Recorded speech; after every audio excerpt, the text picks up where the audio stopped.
আজকে বাড়িতে রান্না করেছিলাম পাতলা খিচুড়ি বা ল্যাচকা খিচুড়ি, যে যে নামে চিনো। এই খিচুড়িটা আমার শ্বশুর বাড়ির প্রত্যেকটা মানুষের খুবই পছন্দের খাবার। প্রত্যেকবারের মতো এবারও সেম আমি রান্না করে ফেললাম, কারণ শীতের মৌসুম আসলেই তাদের খিচুড়ি খাওয়ার ক্রেভিংস উঠে। তো ভালো আজকে শ্বশুর শাশুড়িকে একটু পাতলা খিচুড়ি রান্না করে খাওয়াই।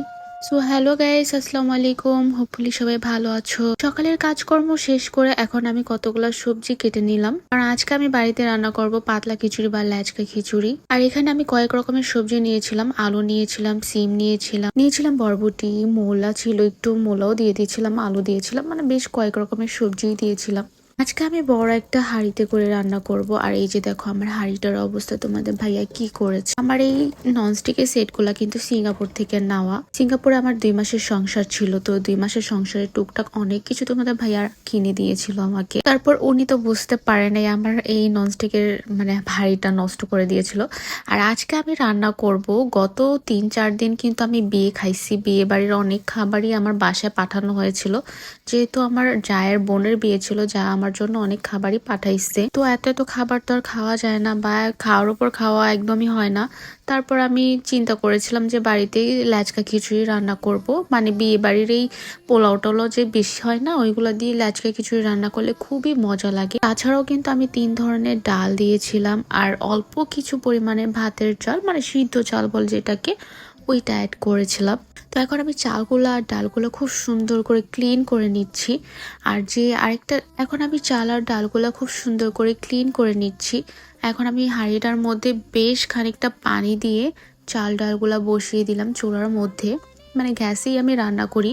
তারপরে এই যে দেখো বড় ডাল, এই ডালটা আমি সিদ্ধ করে নিয়েছিলাম, একটু হালকা করে সিদ্ধ করে নিয়েছিলাম যাতে ডালটা তাড়াতাড়ি হয়ে যায়। নর্মালি এই ডালটা হতে অনেকটাই টাইম লাগে। তারপর এখানে আমি একে একে সবজিগুলো সুন্দর করে ক্লিন করে সবজিগুলোও দিয়ে দিলাম। এখন এক এক করে মশলা সবকিছু দিয়ে দিব। আর কিছুটা পরিমাণে ভাত ছিল, সেই ভাতগুলোও দিয়ে দিয়েছি।